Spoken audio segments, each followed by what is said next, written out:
반갑습니다. 저는 소개받은 한길 한방병원의 방선휘라고 합니다. 다시 한번 인사드리겠습니다. 제가 강의 의뢰를 받고 조금 이번에 병원을 옮기는 바람에 좀 준비할 시간이 좀 부족했는데 제가 늘 해왔던 거 한번 소개해드리고 또 이게 최신 흐름이기도 하니까 한번 말씀드리려고 합니다. 최근에는 이제 의학 자체가 통합 의학으로 가고 있습니다. 보건복지부도 2030년까지 해서 의사와 한의사 면허를 통합시키고 통합 의료를 통해 가지고 전 세계적인 의료 상품을 만들겠다 그렇게 하고 있고요. 전 세계적으로 이제 통합되고 있는 분위기입니다.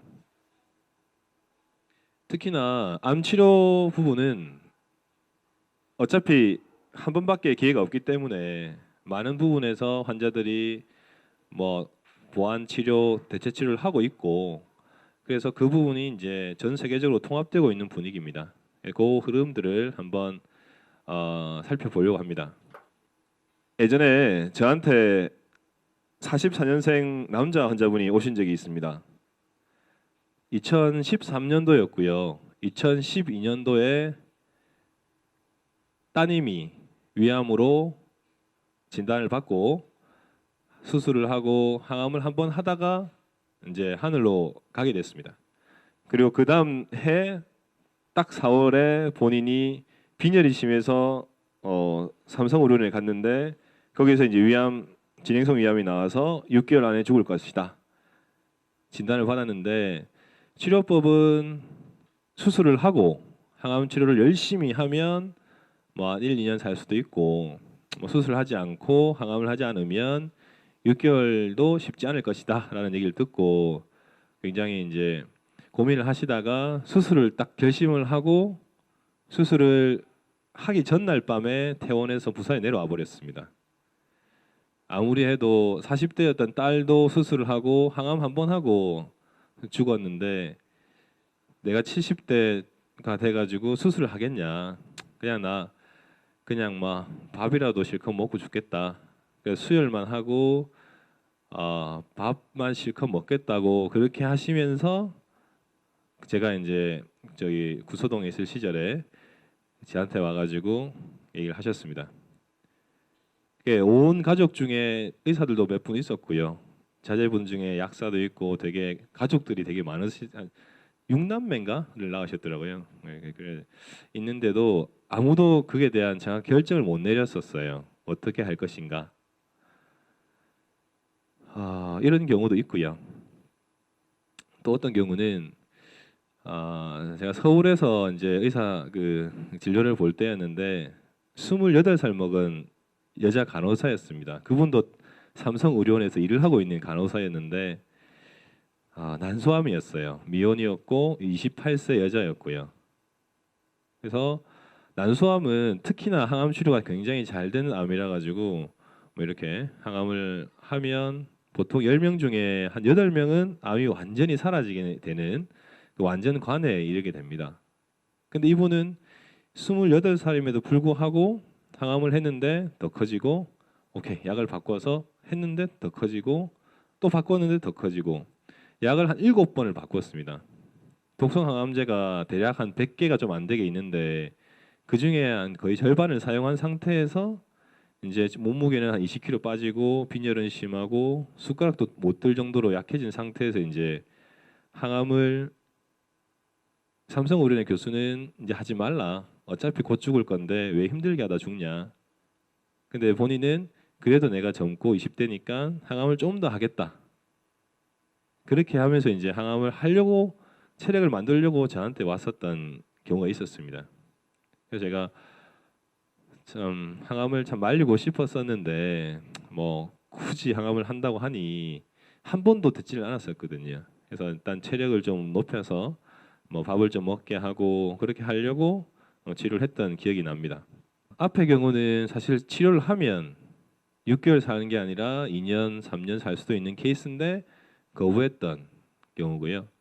두 번째는 이제 더 이상 항암 치료가 생명을 단축시키는 독약임에도 불구하고 항암을 하려고 하는 그런 상황이었던 거죠. 뭐 극단적인 예일 수 있는데 실제로 이제 대한민국 국민이 5천만 명이면 암 환자가 지금 160만 명 정도 등록되어 있습니다. 그래서 31명 중에 한 명은 암이 있는 사람이고 특히 40대 이상 여성분들이 되고 50대 이상이 되면 그 유병률이 급격히 늘어나게 됩니다. 그래서 지금 여기 계신 분들도 주변에 분명히 암이 있으실 거고 또 암을 겪으셨을 수도 있을 겁니다. 그래서 암은 이제 선진국에서는 거의 주요한 사망 요인으로 떠오르고 있습니다. 근데 이런 상황에서 보면 암 치료를 하는 데 있어서 너무나 많은 고민을 하게 되고 정확한 치료에 대한 방향이 잘 제시가 안 될 때가 많아요. 어떤 의미냐면 대학병원은 치료가 잘 되는 암에 대해서는 굉장히 적극적으로 치료를 권합니다. 뭐 백혈병이라든가 뭐 조기 위암이라든가 뭐 조기 대장암 같은 경우에는 치료를 하면 거의 대부분 완치가 되니까 굉장히 치료를 세게 권하고 치료도 잘 됩니다, 사실. 물론 부작용도 많이 있긴 하지만 살아남으니까 뭐 그에 대한 부작용은 다 감수할 수 있는 거고요.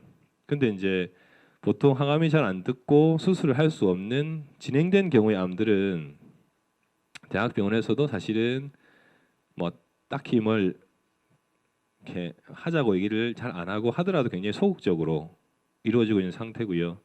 그리고 우리나라는 그렇게 적극적인 치료를 하는 사람들 제외하고는 대부분 그냥 집에서 있거나 혹은 뭐 그냥 숙식을 해결하는 목적으로 요양병원에서 삶을 이제 마감하게 되고 있는 뭐 그런 게 이제 현재의 모습입니다. 근데 이런 게 이제 우리 대한민국의 모습이라서 뭐 보건복지부에서도 암에 대한 재활이라든가 암에 대한 면역 관리라든가 이런 것들을 이제 보강해 나가려는 뭐 계획을 세우고는 있습니다. 하여튼 뭐 이런 상황이고요. 일단 뭐 지금 우리가 처해 있는 암에 대한 현실 이런 모습이 이 정도가 되어 있고 그러면 이제 저에 대한 뭐 소개를 간단히 하자 하면 저는 올해로 이제 동의대학교를 졸업하고 14년째 암 환자만 진료하고 있는 한의대 출신의 한의사입니다. 그래서 양방에 있는 의사들도 종양을 잘 보지 아니하고 특히나 한의사들 중에서는 종양을 전공한 사람이 전국에도 1년에 한 2명 내지 3명 정도가 나올 뿐입니다. 거의 나오지 않고 있는 상황인데 제가 왜 힘든 종양을 했고 또 제 손으로 많은 분들을 보내드리고 했는지라는 부분도 저도 사실은 좀 왜 그랬을까 싶기도 한데 이게 제가 선택한 게 아니라 인턴 시절에 제가 인턴 들어가자마자 그 다음 달에 저희 담당 과장님이 위암 사기를 진단받았습니다. 아무것도 할 수가 없었고 수술도 안 되고 기력이 너무 없어서 항암을 할 수 없다. 복수가 꽉 차 있는 상태였고 그래서 이제 인턴 신분이었던 저한테 이제 자기 몸을 맡기셨어요. 약은 자기 동기한테 먹을 거지만 침은 방 선생이 해달라. 그렇게 돼서 이제 저랑 한 10개월 가량을 투병을 하게 됩니다. 하다가 마지막에 이제 다른 뭐 좀 독한 약을 쓰시고 이제 갑자기 한 달 만에 돌아가시긴 했는데 그 전에는 굉장히 잘 유지했었고 또 그러던 찰나에 배가 아픈 50대 후반의 여자분이 오셨는데 대학병원에서 아무리 검사를 해도 이게 답이 없는 거예요. 진단명이 안 떨어지는 거예요. 그래서 혹시나 몰라서 한방병원에 와서 치료를 했는데 통증이 한 3일 만에 싹 사라졌어요. 한 달 이상 가던 통증이. 혹시나 싶어서 그분이 이제 대학병원 가가지고 이제 CT를 찍어봤는데 췌장암 말기가 또 나온 거예요. 그래가지고 그 길로 바로 삼성의료원에 가서 조직 검사하고 한 달 정도 검사를 쭉 하고 왔었는데 몸무게가 한 8kg가 빠졌더라고요. 금식을 너무 많이 시키고 또 조직 검사도 개복을 해서 개복 조직 검사를 했더라고요. 그래가지고 이제 결론은 3개월 내지 6개월이다. 이제 할 수 있는 게 아무것도 없고 너무나 많이 진행되어 있다. 이렇게 됐었던 케이스였거든요. 그래서 저한테 아들들이 전화 와가지고 어머니가 잠을 못 자고 진통제를 먹어도 통증이 안 잡힙니다. 물도 잘 못 마시고 밤새 시달리고 있습니다. 어떻게 하면 좋을까요? 라고 해서 제 당직 때는 뭐 이렇게 봐드릴 수 있으니까 인턴 때는 진료를 보면 안 되게 규제를 하고 있었기 때문에 당직 때는 제가 볼 수 있어서 당직 때 모시고 오고 제가 이제 오프 받으면 나가서 또 왕진을 가고 그렇게 이제 치료를 했던 분이 있었는데 그분도 이제 이렇게 해보니까 진통제가 반의 반으로 줄고 밥을 먹게 되고 잠을 잘 자게 되었어요. 침만 일주일에 한 3번, 4번 맞았는데 아 이게 괜찮구나. 그때 이제 제가 알게 되었고 그렇게 해서 이제 그분은 저랑 한 8개월 가량 뭐 남아있는 기간 편안하게 좀 지내는 쪽으로 있다가 돌아가셨습니다. 그래가지고 저는 아 그러면 진짜 제대로 한번 해보자. 제대로 한번 해보자고 해서 이제 대전대학교에 있는 동서암센터라는 곳에 레지던트를 가게 됩니다. 가가지고 뭐 지금까지 이제 암을 좀 하고 뭐 이렇게 오게 되었는데 그러다 보니까 이제 저 같은 경우에는 뭐 되게 좀 특히나 이제 꼬맹이들 뭐 한 5살짜리 소아암들 뭐 동갑내기 뭐 말기 환자들 뭐 몇 년씩 치료하다가 뭐 제가 직접 사망 선고하고 이러면 되게 마음이 안 좋고 이랬었는데 근데 어떻게 운명이 이렇게 끌고 와가지고 지금까지 제가 이렇게 오게 됐던 것 같아요. 그래서 이제 지금은 이제 뭐 그 부산 의료원에 있다가 요번에 이제 롯데백화점 옆으로 옮겼는데 하여튼 뭐 그런 상황입니다. 일단은 이렇게 이제 제가 암을 이제 14년간 해오면서 뭐 이런저런 일을 겪었었고 그러면 제가 동사암센터를 가게 되면서부터 교수님들이 저를 도와주셔가지고 중국 종양센터에 또 보내주고 미국에 보내주고 독일은 제가 얼마 전에 또 자위로 갔다 왔었고요. 그래서 전 세계가 어떻게 돌아가는지 그걸 한번 살펴보려고 합니다. 이건 이제 히포크라테스가 얘기했던 내용인데 가끔 완치시키고 종종 치료를 해주고 항상 편안하게 해준다가 의학의 목적이라고 히포크라테스가 얘기를 했었습니다. 서양에서 가장 뭐 대단한 의성이라고 하죠. 사실 이것도 암 치료에서도 마찬가지입니다. 암은 정말 드물게 완치가 되고 종종 생명 연장이 되고 그리고 대부분 열심히 해드리면 굉장히 편해지게 지낼 수 있습니다. 그게 이제 뭐 한번 해봤고요. 지금 현재 저희 병원 모습이고요. 일단 지금 통합암 치료는 뭐 전 세계에서 하고 있습니다. 미국부터 보겠습니다. 이거는 이제 제가 직접 갔다 와서 찍었던 사진들인데 이게 이제 이건희가 주로 치료받았던 M 댄더슨에 있는 미국 텍사스 남부에 있는 그인데 그러니까 아산병원만한 병원들이 막 온 도시에 꽉 차 있어요. 그냥 부산의 금정구 전체가 병원이라 보시면 돼요. 그냥 거대한 병원이고 동래구는 이 병원을 서포트하는 연구실들이 꽉 차 있어요. 그러니까 규모가 그냥 우리가 생각할 수 있는 규모가 아니라 그냥 뭐 의, 의사가 이 병원은 한 개에 2만 명이 있어요. 그러니까 규모가 우리가 생각하는 그런 규모가 아니더라고요. 그래서 뭐 아랍의 왕자들이라든가 뭐 대단한 분들 또 한국에서 돈 많이 번 조폭들도 일로 가고요. 뭐 조폭들은 한인타운 가서 치맥 먹으면서 항암제 맞고 뭐 그렇게 한다고 하더라고요. 하여튼 갔었는데 하여튼 이런 곳이었고요. 미국에 있는 사람들이 한 78%가 그암 치료 중에 다른 요법들을 했다 이런 보고가 있고요. 뭐 국내에서도 대략 한 절반 정도가 이렇게 하고 있다고 되어 있습니다. 이 미국에서는 이렇게 항암 치료라든가 수술이라든가 방사선도 하고요. 그리고 환자의 어떤 최적의 건강을 위해서 정신적, 육체적, 사회적인 것을 다 감안해서 이런 여러 가지 치료를 해줍니다. 뭐 기공이라든가 요가, 명상, 종교 활동, 뭐 인지 행동이라고 해서 독일 쪽의 계열인데 마사지나 침 치료, 재활, 운동, 영양, 사회적 지지, 가족, 뭐 지지 그룹, 교육 이런 모든 것들이 그 암센터를 중심으로 다 이루어지고 있더라고요. 되게 놀랬던 게 항암제를 맞는 그 큰 홀이 있거든요.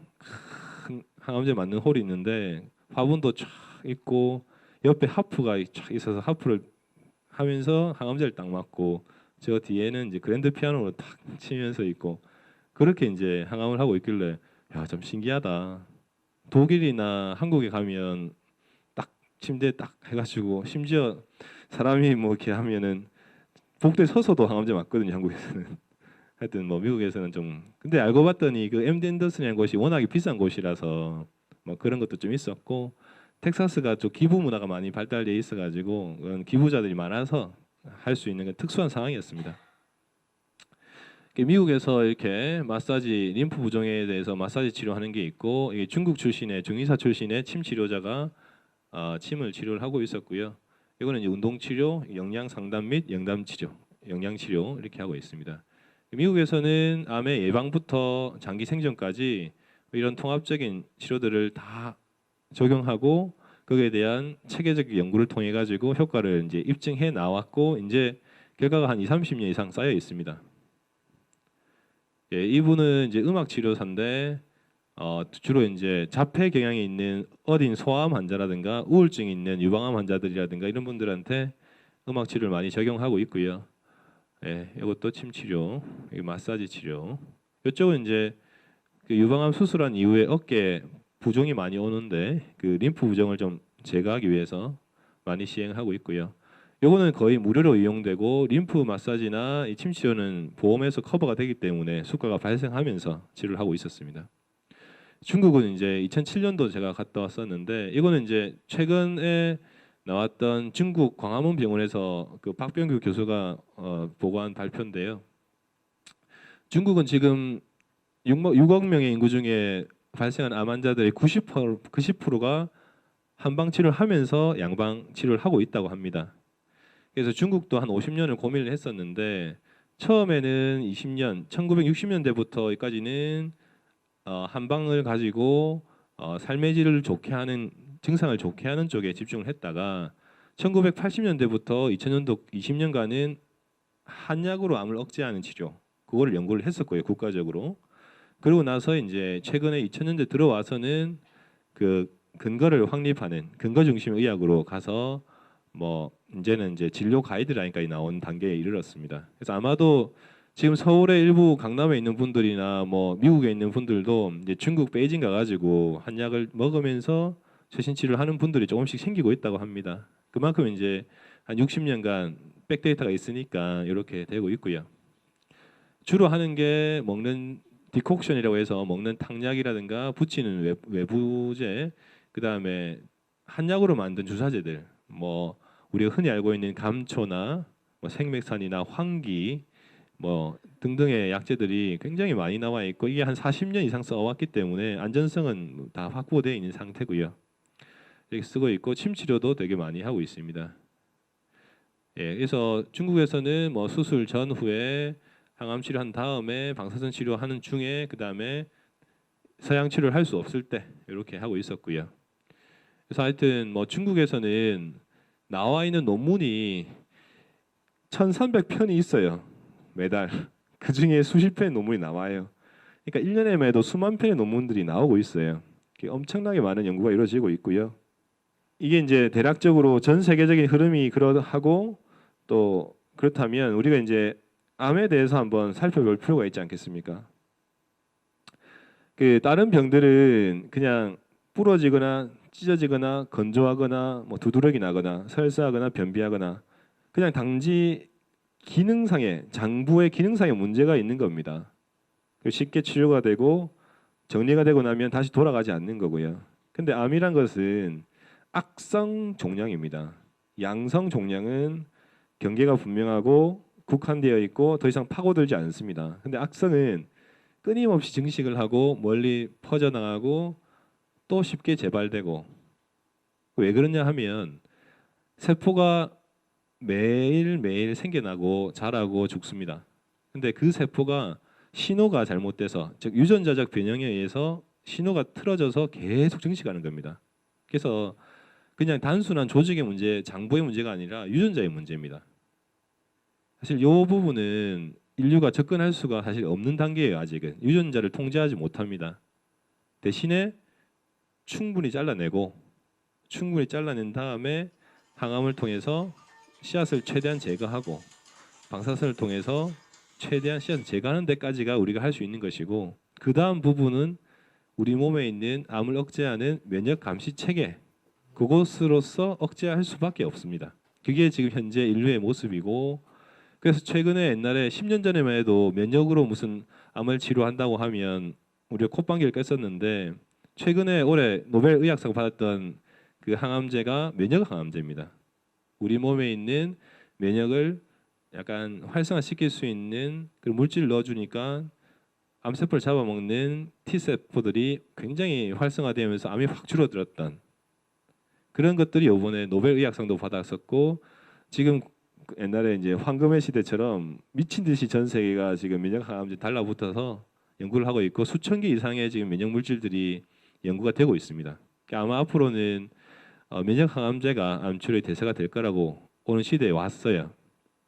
지금 우리가 알고 있는 항암제는 그 나치가 처음에 썼던 머스타드 가스라는 그 가스가 이제 우연히 림프종을 완치시키는 걸 발견하게 되면서 나왔던 즉 살인하는 약이 지금 항암제로 지금까지 80년간 써왔었는데 암을 죽이는 게 아니라 우리 아군을 세게 만들어서 암을 죽이는 그 면역 항암제 시대가 최근 2010년도부터 지금까지 이제 급속히 진행되고 있습니다. 최근 사이에 너무나 많은 변화가 있었습니다, 사실. 그래서 이제 요거는 이제 그렇고 이제 다시 처음으로 돌아가면 많은 환자분들이 암을 치료할 때 이걸 잘 헷갈리세요. 암이 초기인 경우에는 무조건 완치를 해야 됩니다. 즉 5년 이상 암이 재발하지 않고 건강하게 살아야 됩니다. 그게 초기 암의 목적이에요. 그래서 초기 암인 경우는 치료를 굉장히 세게 합니다. 초기라서 치료를 살살 하는 거는 신경외과나 정형외과나 뭐 이런 데서 하는 치료고요. 그게는 최소 침습 최대 효과가 목적이지 않습니까? 근데 암은 아니에요. 초기인 경우나 항암이 잘 되는 경우는 무조건 세게 때려 부어서 암을 완전히 박멸시키는 거예요. 위장에 암이 1cm짜리가 있으면 위장을 80% 절제합니다.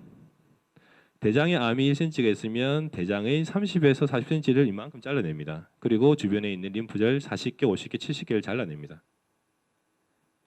유방암은 요새 좀 나아졌는데 옛날에는 유방 전체 절제를 했어요. 그리고 뒤에 있는 대흉근까지 파냈어요. 요새는 좀 많이 바뀌어서 부분 절제가 대세긴 한데 또 어떤 암들은 발가락에 육종이 생기면 골반을 잘랐어요. 그게 원래 암 수술의 본질이 그래요. 초기는 살릴 수 있기 때문에 완치할 수 있기 때문에 세게 해라. 그게 원칙이에요. 수술도 안 죽을 만큼 해요. 최소 침습 최대 효과가 아니고요. 안 죽을 만큼 잘라냅니다.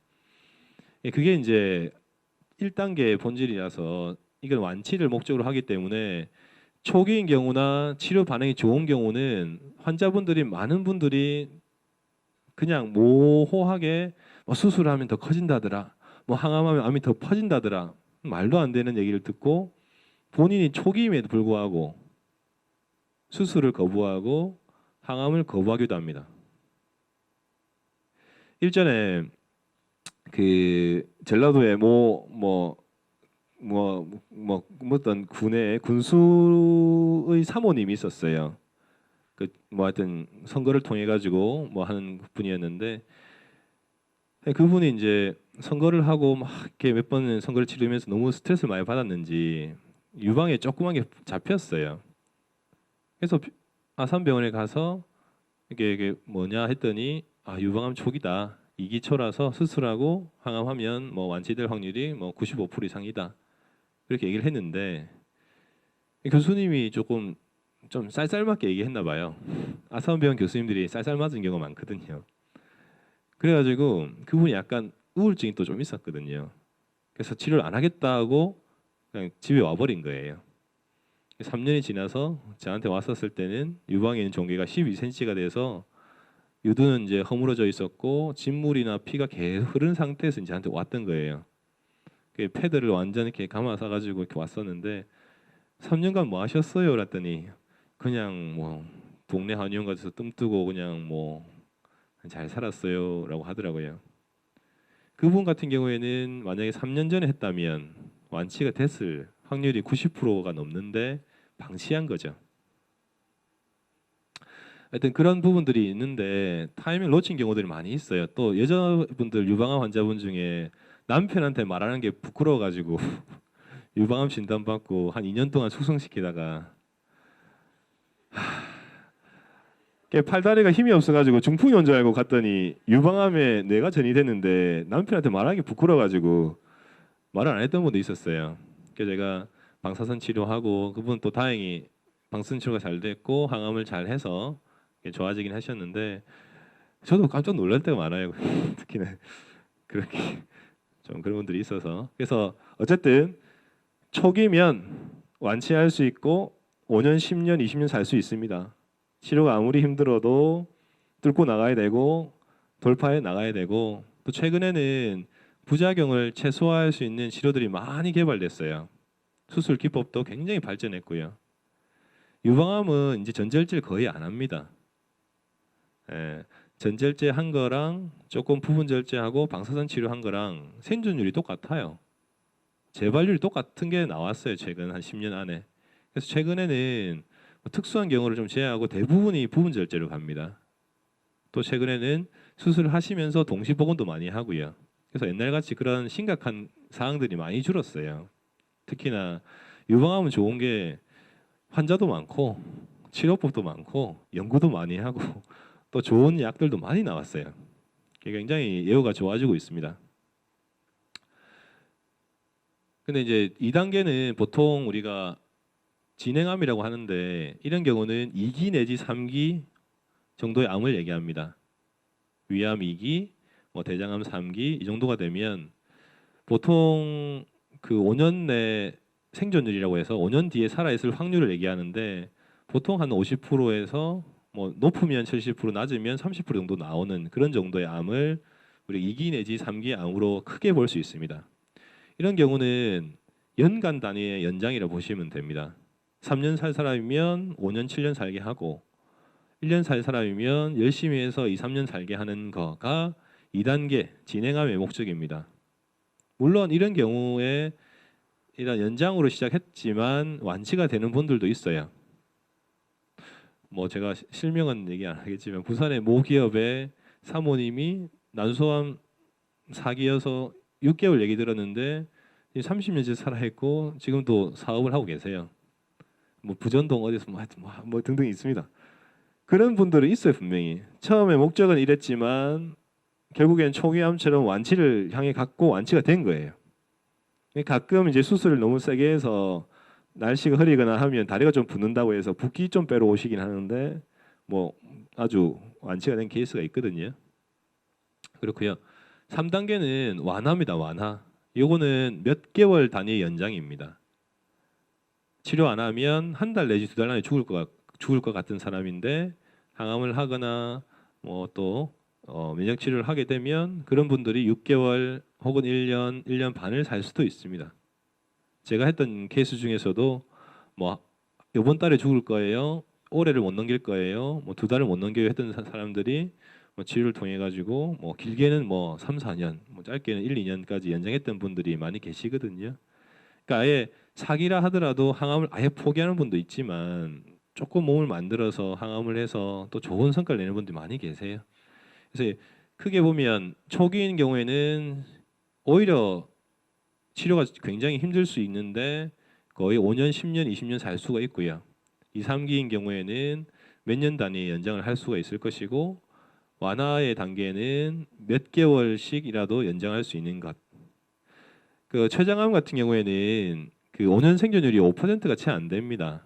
최근에 좀 늘어나고 있지만 그래도 10%가 안 되는데 어떤 약이 있는데 그 약에다가 다른 약을 붙이면 붙이기 전보다 평균 생존 기간이 2주가 늘어난답니다. 2주가. 간세포암은 3개월이 늘어난답니다. 그 약을 먹으면. 사실은 예후가 안 좋은 암들은 조금 2주, 뭐 한 달이라도 더 살려고 하는 경우들이 많이 있는데 그 부분은 이제 뭐 잘 판단해야겠지만 사실은 치료가 잘 안 되고 아주 진행이 많이 된 암들은 사실상 이런 게 목적이 돼야 되고 완치가 안 된다고 해서 치료를 안 하는 게 아니고요.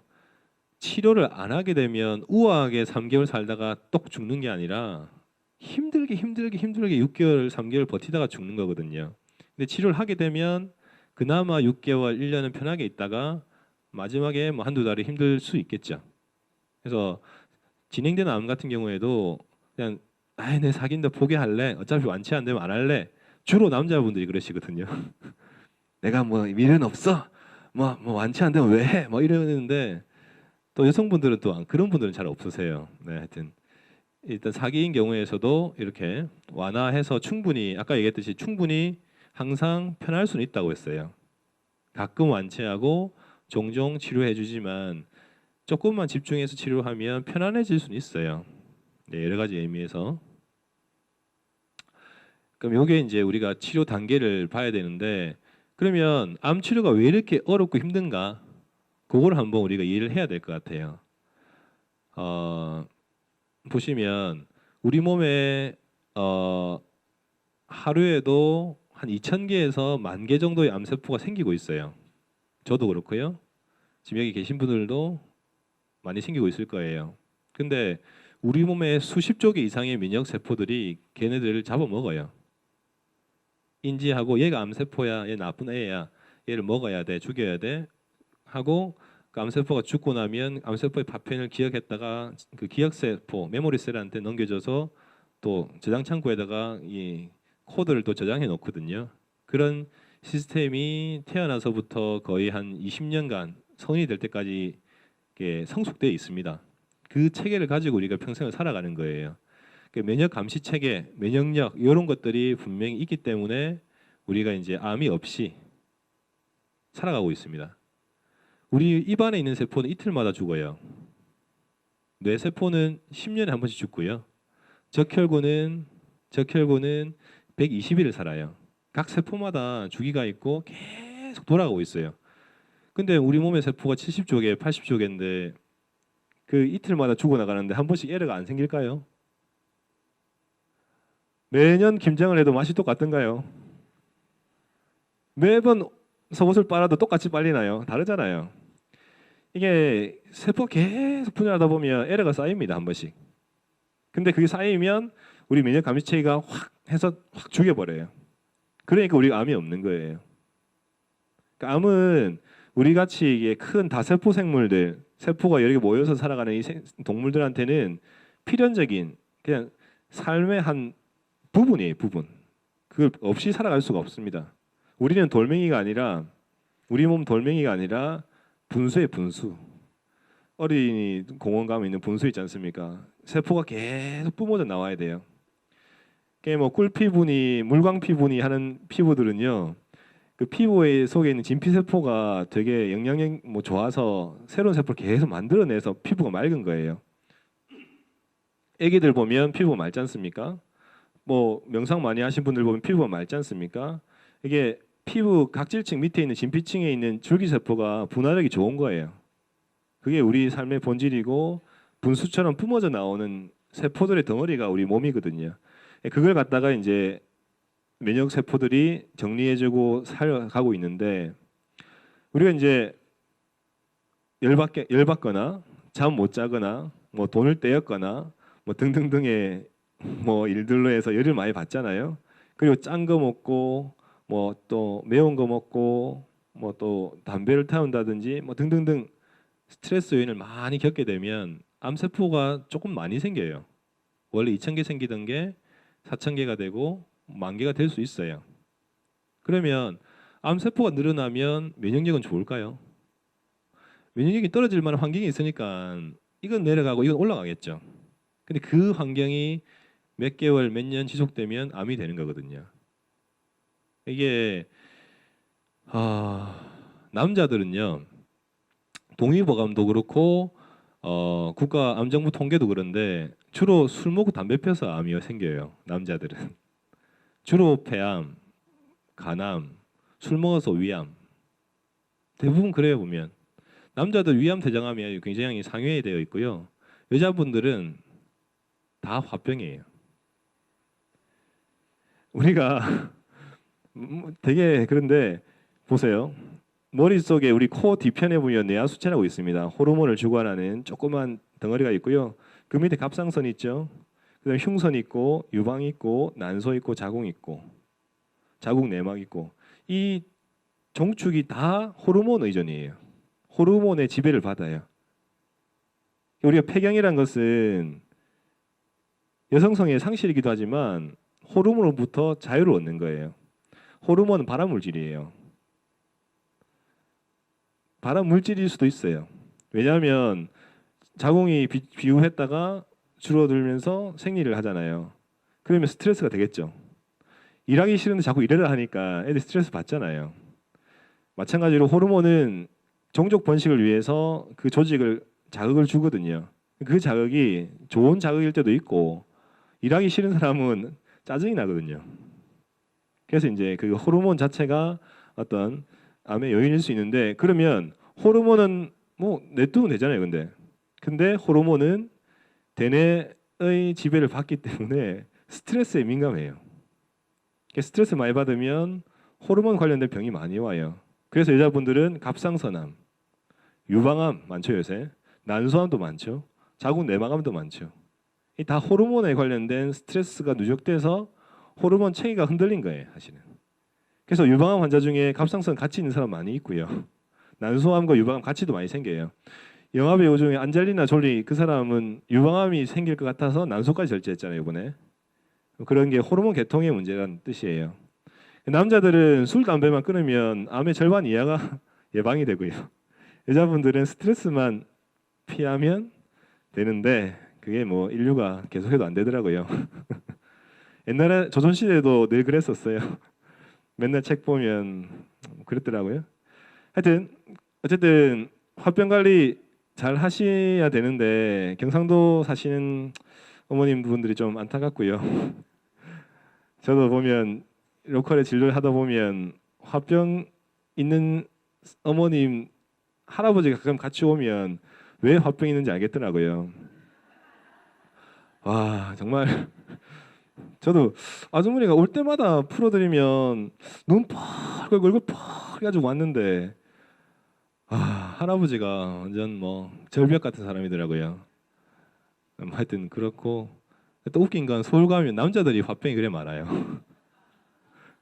남자들이 다 맞춰주다 보니까 남자 화병이 되게 많습니다. 생각보다. 남자들이 화장도 하죠, 문신도 하죠. 사실 여자는 서울로 가고 남자는 부산에 와야 될 것 같아요. 그래야 될 것 같고요. 하여튼 그 남편을 맞춰주는 것도 중요하지만 어머님들의 건강을 위해서는 뭐 밥 세 끼 다 해드리지 마시고요. 어머님들의 스트레스 관리에 좀 더 본인들의 마음과 본성을 지키는데 한숨 나오시는 그런 부분에 대해서 조금 신경 쓰시고 조금 마음을 바꾸실 필요도 있다고 생각합니다.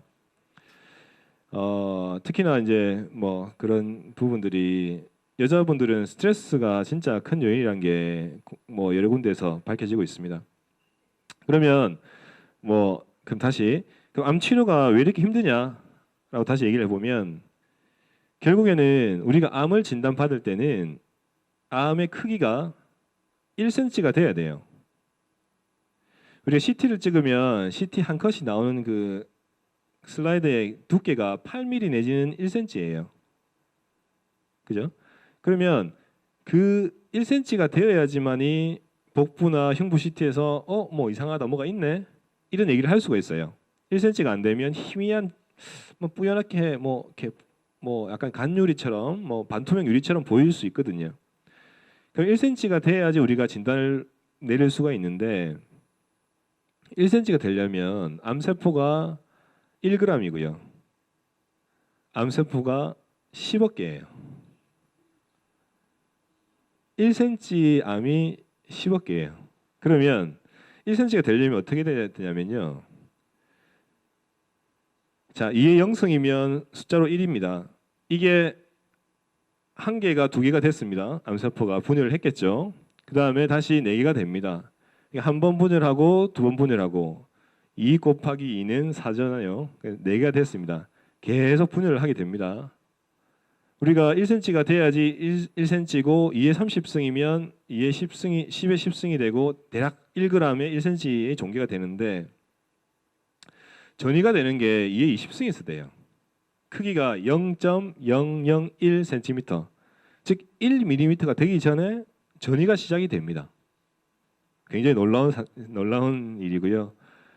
이게 모든 암 치료의 핵심이 되는 이유예요. 전이란 게 우리가 생각하는 것보다 훨씬 빨리 되는 거예요.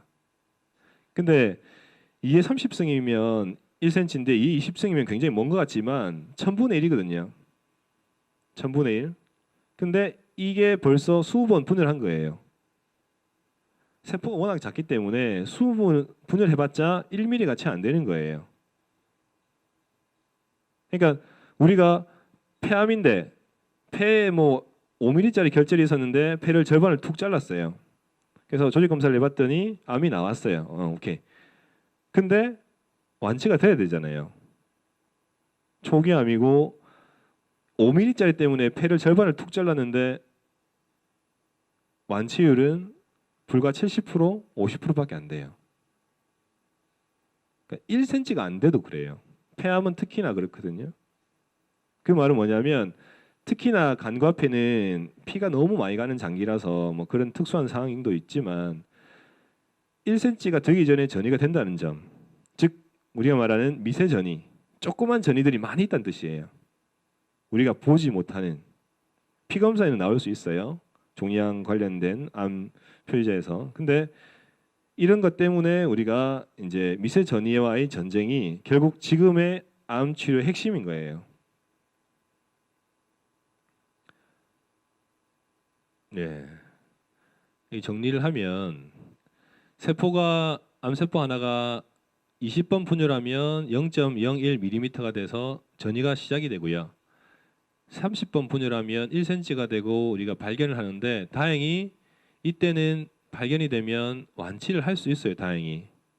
왜냐하면 엄청 많이 잘라내고 엄청 세게 항암을 하거든요. 그래서 조금 흩뿌려져 있는 그런 전이들을 다 제거를 합니다. 사실은. 초기라 해도 미세전이 있기 때문에 뭐 위암인데 위전절제하고 림포절 67개 뗐어요. 뭐 이렇게 이해하시거든요. 그렇게 하기 때문에 미세전이가 박멸이 되는 거고요. 근데 조금만 진행이 되고 나면 사실상은 다 제거할 수가 없어요. 다 진행이 되어 있기 때문에 그래요. 근데 그나마 열심히 치료를 하시면 연장이 될 수 있고 또 2의 40승이면 대략 10cm가 되거든요. 10cm가 되면 뭐 물론 이제 난소암이라든가 뭐 이런 것들은 20cm 넘어도 살아계신 분도 있는데 보통 10cm 넘어가면 몸에 기능적 이상이 생깁니다.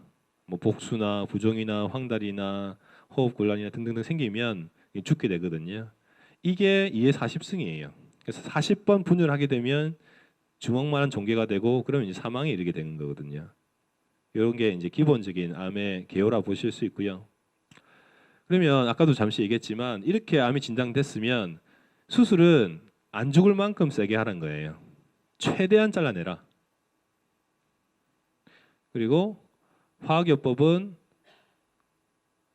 모든 세포를 공격하긴 하지만 최대한 강하게 여러 개 섞어서 하고 또 좋은 약이 있다면 최근에는 이제 표적 치료제가 많이 나왔고 최근에 이제 면역 항암제는 뭐 또 이제 부흥을 하고 있고요.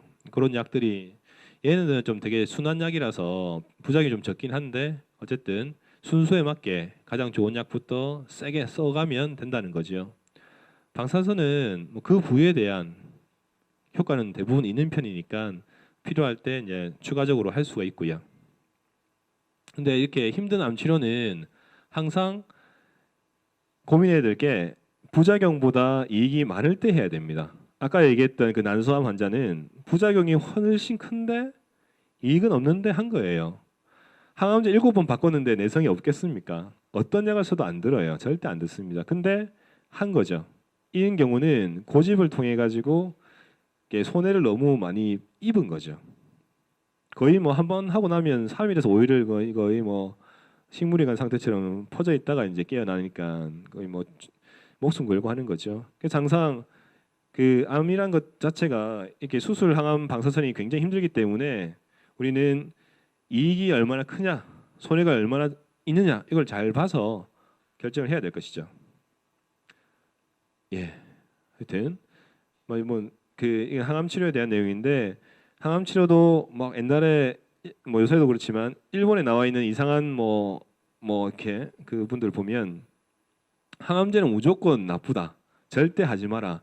항암제 한 번 하고 다 죽었다. 뭐 이런 얘기들이 있어요. 일본에 나온 그런 학자들이 쓴 거 보면. 근데 그 말도 맞지만 항암제가 굉장히 잘 되는 암은 항암제밖에 없어요. 그것만 하면 완치가 돼요. 그런 거 무조건 해야 됩니다. 근데 그런 것조차 부정을 하는 게 문제인 거죠. 그리고 항암제가 거의 듣지 않는 뭐 이런 흑색종이나 담관, 췌장, 간, 육종 이런 것들은 항암제를 했을 때 10명 중에 한두 명 좋아질까 말까 하거든요. 그러니까 애매해요. 이게 권하기도 그렇고 안 권하기도 그렇고 이런 경우는 사실 이익과 손해를 잘 판단해야겠죠. 근데 모든 사람들이 항암은 다 나빠, 항암은 무조건 해야 돼 이게 아니라 그 사람의 체력이랑 암의 종류에 맞게 적절히 구사를 해야 된다는 거죠. 뭐 하여튼 항암제가 안 되는 이유들이 이렇게 있을 수 있고요. 예, 뭐 내용이 좀 어려운데 방사선은 태워 죽이는 거예요. 당장 태워 죽인 게 아니라 자극을 줘놓고 6개월, 3개월, 6개월에 걸쳐서 서서히 암세포가 죽어나가게 만드는 치료라서 뭐 부작용이 요새는 많이 줄고 있고요. 점점 정교해지고 점점 더 많은 에너지를 암세포에 도달할 수 있게 하고 있고요. 저희 동남구 원자력병원에 뭐 중입자 가속기, 중입자 치료기 넣는다고 했는데 뭐 오니 많이 하고 있지 않습니까? 그런 것들은 피부 속 깊숙이 뱃속에까지 넣어줄 수 있는 그런 치료고요. 너무 비싸기도 하지만 정밀하고 부작용이 적은 치료거든요. 그런 것들이 이제 발달되고 있습니다. 단순 방사선 치료도 옛날보다 많이 발전을 해서 부작용이 많이 줄었습니다. 네, 네, 하여튼 그 미세 전이가 있기 때문에 쉽지가 않고 뭐 그래서 이제 수술과 항암과 방사선이 좀 어려움이 있다는 점이고요. 그럼 한방에서 할 수 있는 게 뭐냐라는 부분인데 양방은 공격적인 치료가 주로 암을 제거하고 축소하는 데 많이 좀 몰두해 있거든요. 또 그게 되게 굉장히 열심히 하고도 있고요. 근데 그런 치료를 하고 나서 하는 중에 생기는 심각한 기력 저하나 면역 저하, 나타나는 부작용에 대해서는 사실상은 별다른 관심을 기울이지 못하고 있어요. 암은 나았는데 몸이 너무 무거워서 우울증이 오고 암은 나았는데 입이 안 벌어지고 암은 나았는데 입맛이 없어서 몸무게가 계속 빠지는 상황. 그거 어떻게 할 수가 없는 거거든요. 몸에 암은 사라졌는데 일상생활이 안 되는 정도의 상황. 그런 것들에 대해서는 어떤 양방에서는 사실상 해줄 수 있는 게 많이 좀 적어요. 사실 그런 부분들이 있고 그래서 이제 전 세계에서 아까 봤듯이 많은 사람들이 공격적인 치료와 더불어서 보완 대체 치료 혹은 전통 치료를 병합하고 있는 상황인 거예요.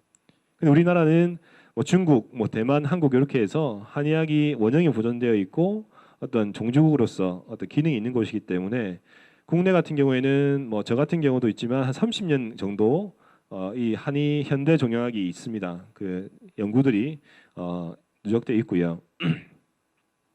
이 최근에 이제 국제적인 논문에 나왔던 내용인데 한방 치료를 하게 되면 이제 항암제에 의한 독성이 줄고 항암제 효과가 좀 더 증폭되고 증상이 좀 좋아지면서 생존율이 좋아진다. 뭐 이런 내용들이 체계적 연구를 통해서 밝혀지고 있습니다. 기전들이 어떤 유전자에 대한 억제를 통한 것 그리고 면역 세포의 활성화 이런 것들에 의해서 항암을 하는데 도움이 된다. 이런 내용들이 이제 밝혀지고 있는 중입니다. 상당히 많이 밝혀져 있고요. 이거는 이제 경희대학교 윤성우 교수가 만든 한방 치료에 대한 기전에 대한 연구인데 8가지 정도의 채널을 통해서 암을 억제하고 있다. 이렇게 밝혀져 있었고요. 이거는 이제 전 세계 종양학자들이 다 보고 있는 암에 대한 10가지 핵심적 요소, 홀마크라고 하는 것들인데 아까 봤던 것들과 거의 흡사합니다. 그 이제 연구에서 많이 밝혀져 있는 것들인데 항암 효과가 좋다고 하는 뭐 약재들이에요. 우리가 흔히 알고 있는 바나나, 뭐 행인, 살구시죠, 두꺼비, 유향, 뭐 우리가 말고 칼에 있는 강황, 커큐민, 그다음에 온나무, 황기, 황금, 영지, 상기생 이런 애들이 면역 세포를 활성화시킨다든지 암을 좀 억제시키는 그런 효과가 있는 걸로 연구들로 많이 나와 있습니다. 이게 보통 이제 항암제를 하시고 나서 입맛이 없고 기력이 없고 피곤할 때는 뭐 간과 콩팥의 기능이 정상이라면 보통 이렇게 기운을 보태줄 수 있는 환기 인삼 대추, 뭐 동충하초라든가 이런 것들을 많이 활용을 하고 있고요. 그다음에 활열이란 것은 주로 이제 그 몸에 어혈이 많이 있을 때 혹은 항암 치료하지 않고 이런 약들로만 암을 좀 억제하고자 할 때 쓸 수 있는 약들인데 뭐 저는 개인적으로 많이 쓰고 있지는 않습니다. 예. 그리고 청열해독은 그 요새는 연구에 의해 가지고 암이 염증과 상관성이 많기 때문에 염증을 억제해주면 암세포가 좀 억제가 된다는 연구들이 많이 되어 있습니다. 그래서 이 몸의 열을 꺼주고 염증을 줄여주는 이런 약들을 쓰면 암이 억제하는 데 도움이 된다고 해서 쓰고 있고요. 특히나 이 반지련이라든가 뭐 황금이라든가 금운화 이런 애들은 미국, 중국에서는 굉장히 널리 쓰여지고 있는 한 방에서 쓸 수 있는 항암제로 쓰고 있지요. 네, 이거 약으로 나와 있는 것들이고요. 이런 것들은 이제 저희 병원에서도 쓰고 있고 대전대학교에서도 개발해서 쓰고 있는 것들인데 암에 대해서 억제하거나 면역을 높일 수 있는 약제로 이제 개발되어 있는 약제들입니다. 이런 것들은 우리가 알고 있는 그런 안전과 효과라는 부분에 대해서 검증이 되어 있는 뭐 그런 약제들이고요. 제가 석사 때 썼던 논문인데 한약과 항암제를 썼을 때 어떤 부작용이 있는가 그건 논문들이었고요. 이런 경우에서는 오히려 같이 썼을 때 더 좋은 효과들이 있다. 혹은 또 반대도 있습니다. 그래서 항암할 때 한약을 먹으면 나쁘다라는 말은 틀린 말이고요. 좋은 약도 있고 나쁜 약도 있습니다. 그게 팩트고요. 그게 사실입니다. 네. 그리고 이제 이 약으로 인해서 연구를 좀 해봤을 때 이건 이제 체계적 연구라고 해서 시스테믹 리뷰라고 해서 전 세계에 나와 있는 모든 논문을 다 끌어다가 분석을 해봤을 때 과연 지금 현재 우리 인류가 느끼는 진짜 값은 뭔가 그걸 우리가 하는 연구 방법이 있는데 그게 이제 SR 기법인데 이걸 했었을 때 영지버섯을 사용했더니 삶의 질이 확연히 좋아졌다는 논문이고요. 이것도 간세포암인 경우에 간세포암에서 수술 못하는 사람인데 그 한약을 썼을 때 삶의 질이 확연히 좋아졌다라는 내용이었고요. 이것도 마찬가지고 생존 기간이 늘어났다 이런 내용입니다. 이거는 항암제 할 때 생기는 백혈구 감소증이 한약을 썼더니 확연히 줄었다 이런 내용이고요. 손발 저림도 많이 생기는데 항암하시고 나면 그 항암하고 나서 생기는 손발 저림이 많이 줄었다는 내용입니다. 이것도 마찬가지로 혈소판이 줄어드는 경우들이 많이 있는데 그것도 이제 완화가 될 수 있고요. 빈혈도 마찬가지고요. 그래서 이렇긴 한데 어쨌든 항암 중인 사람들에게 이런 한약을 썼을 때 부작용들이 관찰되긴 했는데 굉장히 가볍게 나타날 수 있었고 별다른 부작용이 보고되지 않았다는 게 이제 이 논문의 결론입니다. 침도 마찬가지로 뭐 적극적으로 활용할 수 있고요. 제가 서두에 말씀드렸듯이 그런 뭐 여러 가지 증상이 할 수 있는데 이것도 마찬가지로 체계적 고찰을 했는데 통증에 대한 부분, 암에 의해서 오는 통증들도 침 치료로 많이 억제가 될 수 있고요. 예. 그리고 이제 피로감 마찬가지고요. 그 다음에 유방암 환자들이 이제 먹게 되는 호르몬제가 있거든요. 호르몬 억제제 그런 걸 먹으면 폐경 증상들이 굉장히 세게 나오면서 뭐 안면 홍조가 나타날 수 있는데 이런 것들도 침 치료로 한 1, 2주면 대부분 뭐 경감되거나 사라질 수 있습니다. 손발 저린 거 아니긴 오심구토죠. 항암제 맞고 오심구토가 있을 때 뭐 침 치료가 효과 있다는 것은 뭐 하여튼 오래전 1990년대 때 뭐 밝혀져서 이제 확립되어 있고요. 그다음에 삶의 질 여기도 마찬가지로 호중구 감소증, 딸꾹질. 이 딸꾹질도 사람이 이제 항암하고 나면 많이 생기기도 하고 뭐 죽기 전에 한두 달 남았을 때도 딸꾹질이 오는 경우가 많이 있어요. 굉장히 극심한 딸꾹질이 오거든요. 온갖 약을 다 써도 안 잡힙니다. 잘. 우리가 알고 있는 딸꾹질이 아니라 뭐 한 일주일간 이어진 딸꾹질 하면 사람 진짜 뭐 일상생활이 안 되거든요. 뭐 이런 경우에도 침 치료로 상당히 잘 잡히고요.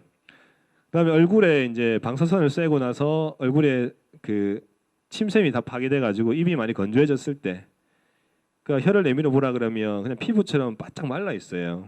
침샘 많으신 분들은 뭐 그런 경우에도 침샘을 자극하는 침 치료를 하게 되면 좀 완화되거나 줄어들 수 있고요. 침 치료 같은 경우에는 뭐 여러 가지 면에서 할 수 있고요. 뭐 이게 나왔던 이 논문에서는요, JCO라고 해서 그 하여튼 전 세계 종양학에서는 가장 교과서처럼 쓰는 논문인데 여기서도 침 치료가 이런 효과가 있다라고 보고되고 있습니다. 실제로 이제 엠덴더슨 가보면 침 치료하는 분과가 꽉 밀려가지고 거의 24시간 풀로 돌아가고 있어요. 너무 인기가 좋고 뭐 이렇게 부작용이 없으니까. 그 미국에서는 침 한 번 맞으면 한 8만 원에서 20만 원 받거든요. 침 한 번에. 근데 그게 비싼 게 아닌 게 양약은 더 비싸요. 감기 한 번 걸리면 1,000만 원 들거든요. 한 일주일 입원하면. 그러니까 허리 한 번 아프면 침 10번 맞으면 뭐 예를 들어서 80만 원이면 허리 MRI 한 번 찍으면 500만 원이에요. 그러니까 보험사에서는 됐고 그냥 침 딱 맞아보고 얘기하라고 뭐 그렇게 얘기해서 문화가 달라요. 우리나라처럼 이 의료가 저렴한 나라가 전 세계에 없어요. 오바마가 맨날 우리나라 부러워했던 게 그런 거거든요. 허리 MRI 한번 찍고 뭐 시술하고 뭐 하고 나면 한 4천 5천 나와요. 미국에서는. 근데 침 한번 맞고 뭐 괜찮으면 10번 맞으면 한 80에서 200 사이면 되잖아요. 얼마나 싼 치료입니까? 효율적이고. 하여튼 그래서 미국 사람들이 침에 대한 뭐 우호도도 되게 높고 보험사들도 되게 좋아하긴 합니다. 하여튼 그렇고요. 예, 오신구토는 뭐 굉장히 알려져 있는 내용이고요. 이거는 이제 제 후배들이 했던 논문인데 이거 하버드에서 나왔던 논문을 국내 버전으로 번역한 겁니다. 자기 논문들은 아니고 이런 통증이라든가 오심구토, 장열감, 뭐 감소증에 다 쓸 수 있다, 도움이 된다 그런 내용이고요. 또 제가 이거 2011년도 때 아산병원의 모 유방암 센터에 있는 교수님이 침 맞으면 안 된다고 하길래 제가 열받아가지고 바로 썼어요 논문을. 암 환자가 어떨 때 침 맞으면 안 되는지 내가 밝히겠다. 그러면 침 맞으면 죽는다는 사람이 있으면 이 논문을 던져줍니다. 이 보시고 얘기하라고 일단. 보시면 이게 이제 영국의 왕립병원이고요. 이게 하버드 의대고요. 존스 홉킨즈 미국에 있는 거고요. 캐나다의 맥메스터 대학이고 이게 맥메스터 대학이고 콜롬비아 대학. 여기서 나오는 침시적 근기증인데 이걸 다 모아서 가장 엄격하게 제한한 겁니다. 요것만 피하면 절대적으로 안전하다는 거죠. 근데 환자가 여기 해당되지 않는데 침을 맞지 말라고 하면 그 사람이 무식한 거예요. 이걸 이제 드리니까 교수님들이 더 이상 토를 못 하시더라고요. 이걸 부정하면 하버드를 부정해야 되고 영국 왕립병원을 부정해야 되거든요. 여기에 이제 그냥 무조건 안전하다는 뜻은 아닙니다.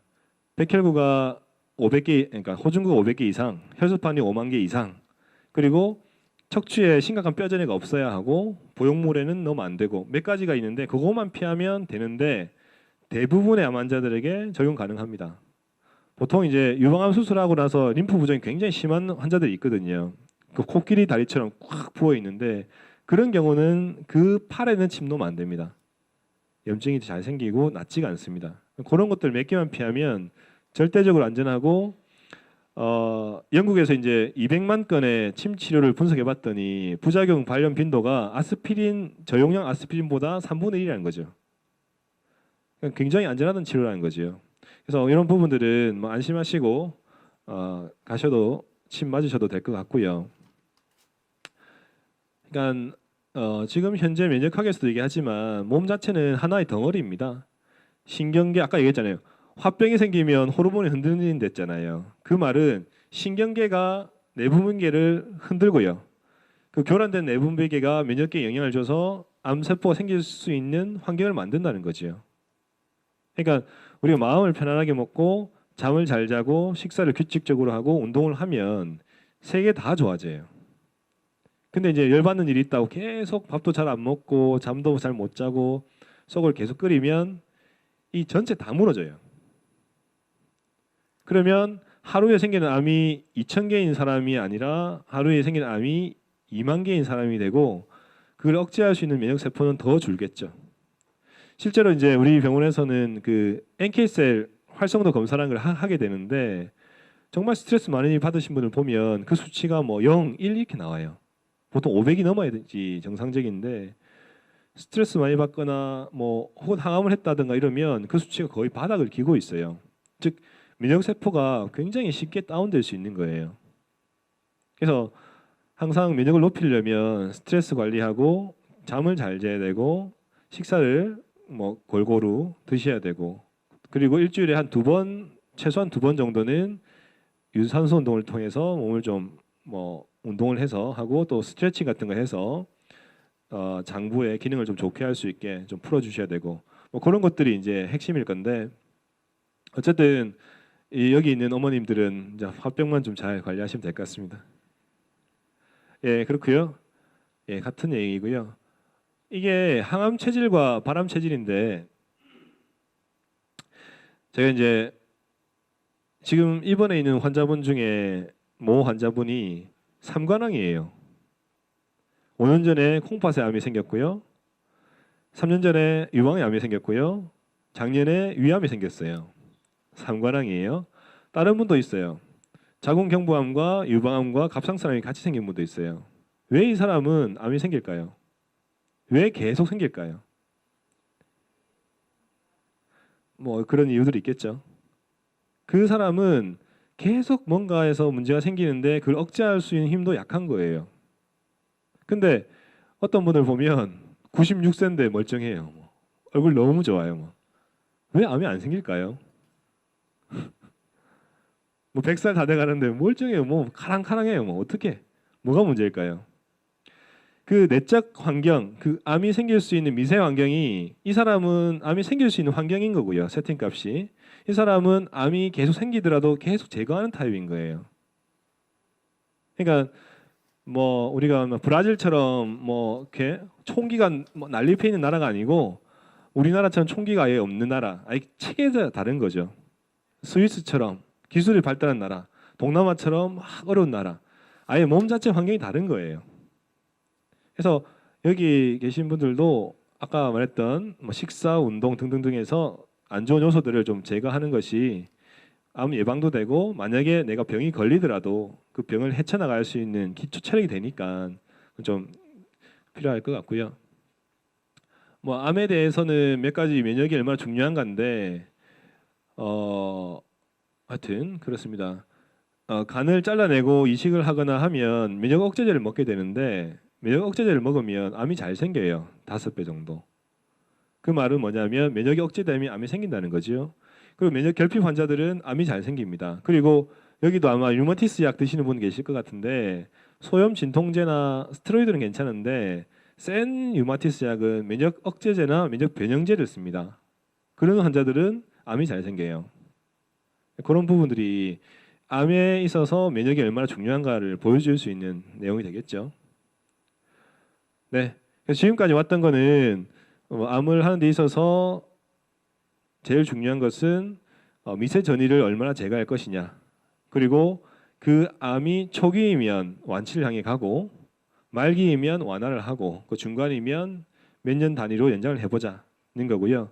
그래서 편견이라든가 어떤 그런 잘못된 소문을 접하지 마시고, 담당 주치의와 또 혹은 저 같은 전문가와 만나서 가장 합리적인 방향을 잡자는 거죠.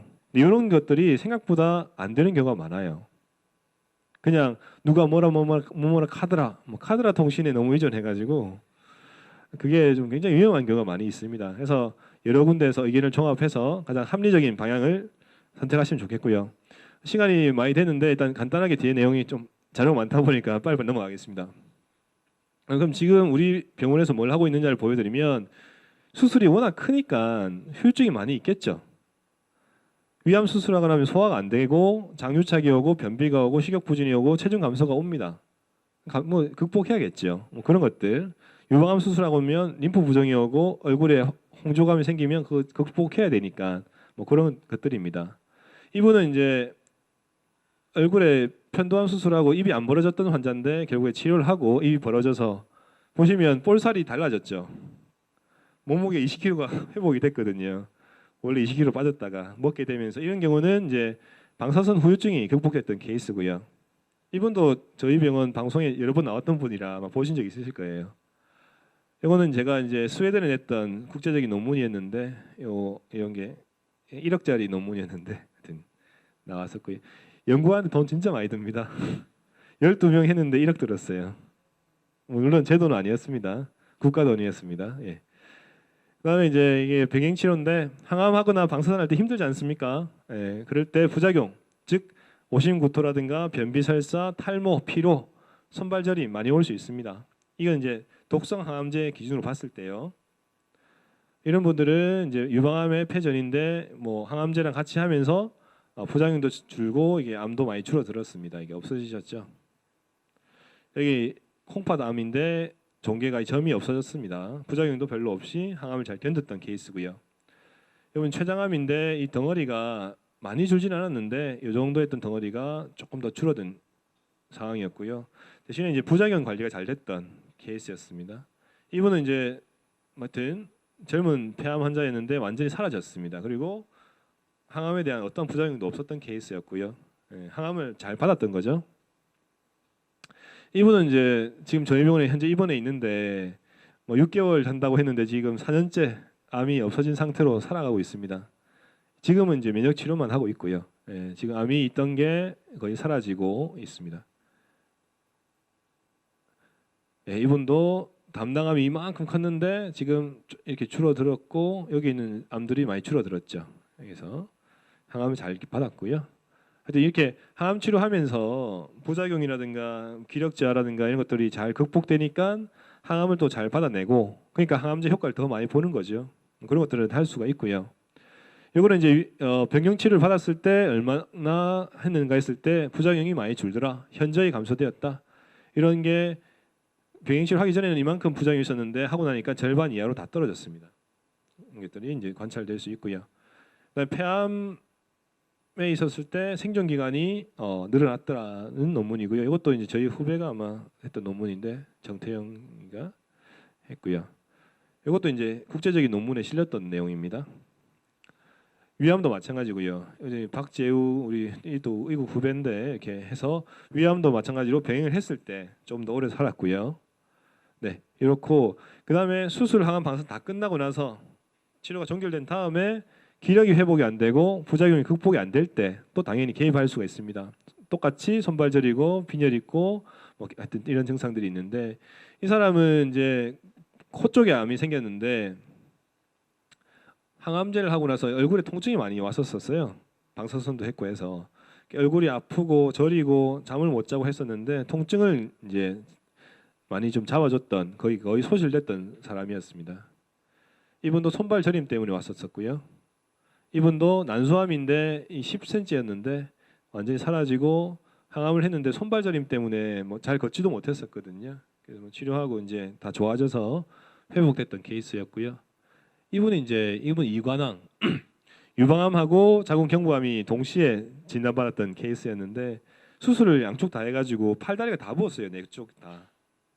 그래서 뭐 이분은 한 달 정도 치료하고 나서 붓기가 거의 대부분 다 빠졌던 케이스였고요. 사실은 암 환자분들이 배가 차가워지고 배가 건조해지거든요. 물기가 없어지고 차가워지거든요. 그거를 좀 촉촉하게 해주고 뭐 뜸을 한다든지 해서 데워주면 증상들이 많이 좋아질 수 있어요. 사실은. 그래서 주변의 암 환자분들이 좀 물을 좀 과일을 좀 충분히 먹게 하고 뭐 배를 좀 따뜻하게 해주시면 다른 거 안 하더라도 부작용 많이 줄 수 있습니다. 예, 진행암은 너무 나이가 많거나 항암제를 다 썼거나 너무 이제 몸이 약할 때 하는 경우고요. 이런 경우는 전 세계에서 가장 권위 있는 논문인데 이게 증상 관리를 했더니 오히려 생존 기간이 늘어났고 삶의 질이 좋아졌다는 논문이었습니다. 이게 굉장히 전 세계 학계에 논란을 일으켰던 논문이었는데 이게 약간 조선일보 같은 논문이거든요. 조선일보는 그냥 딱 그것만 해주거든요. 딱 수술만 해라 이런 논문이었는데 오히려 이제 증상 관리를 했더니 오히려 더 오래 살았네라는 걸 인정했던 논문이라서 되게 학계 논란이었었죠. 뭐 부산일보는 뭐 워낙에 열려 있고 전 여기서 보시면 이것도 마찬가지로 폐암 환자가 이렇게 치료를 했을 때 생존 기간 자체가 늘어났다. 그러니까 몸 관리를 해줬더니 증상만 좋아진 게 아니라 길게 봤더니 생존 기간 자체가 늘어난 거죠. 네, 이것도 마찬가지고요. 네, 하여튼 파란색이 높지 않습니까? 더 오래 살았다는 뜻이에요. 1년 지났을 때 63%가 살아 있었고 이거는 48% 살아 있었거든요. 이렇게 차이 나고요. 폐암도 마찬가지고 이런 분은 이제 뭐 전립선암인데 통증이 너무 제어가 안 돼서 왔던 케이스인데 통증이 잘 제어가 됐었습니다. 예, 그렇고 그렇습니다. 이분은 이제 위암이었고요. 치료하고 나서 완전히 사라졌습니다. 항암제를 11번 했고 면역 치료를 했고요. 이게 이제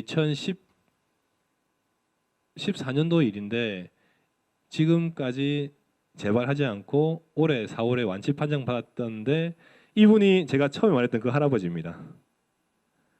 네, 70세. 그분이 6개월 산다고 했는데 지금 6년째 재발 없이 수술 안 하고 살아 있는 케이스였고 이 부분은 제가 이때 1년 좀 지났을 때 내 논문을 내서 이제 네이버에서 언제든지 보실 수 있긴 있는데 그 이후에 5년간 6년째 지금 완치가 된 상태를 유지하고 있습니다. 아주 좋은 케이스였고요. 예, 이분도 뭐 그렇고요. 뭐 이게 몇 가지 얘기하자면 뭐 한 방만 해가지고 암이 완치되든가 장기 생존했던 그런 예들도 있거든요. 많지는 않지만 뭐 이렇게 미국에 보고된 국내 예가 있고요. 이게 일본은 제가 만든 거고요. 이건 서울대에서 나온 논문도 있는데 하여튼 이런 논문이 있습니다. 이게 미국의 논문이고요. 저희가 냈던 거고요. 이게 7명의 사례. 이게 제가 미국에서 발표했던 논문이었는데 하여튼 그렇고 이제 서울대에서도 자기는 설명 못하겠다. 근데 사람이 너무 좋아졌어. 뭐 이런 내용이었고요. 예, 제 환자였는데 폐 재발이 있었는데 한방 치료를 하고 사라졌던 케이스였습니다. 뭐 그렇고요. 그래서 뭐 이렇게 수술 전후에 힘들 때, 항암할 때 힘들 때, 그다음 너무 기력이 떨어졌을 때 이럴 때는 뭐 양방에서도 해줄 수 있는 영양제라든가 이런 게 하시면 되고요. 또 한방에서도 침이나 약이나 이런 부분들을 안전하고 효과 있게 선택해서 하신다면 충분히 도움을 받으실 수 있고요. 그렇습니다. 그래서 항상 공격적인 치료와 면역적인 부분, 이 면역적인 부분은 이게 양방이든 한방이든 중요하지 않고 어쨌든 몸을 좀 북돋아 줄 수 있는 치료를 하면서 공격적인 치료를 같이 하신다면 우리가 생각할 수 있는 제일 좋은 결과를 얻을 수 있을 거라고 믿습니다. 네, 여기까지입니다. 감사합니다.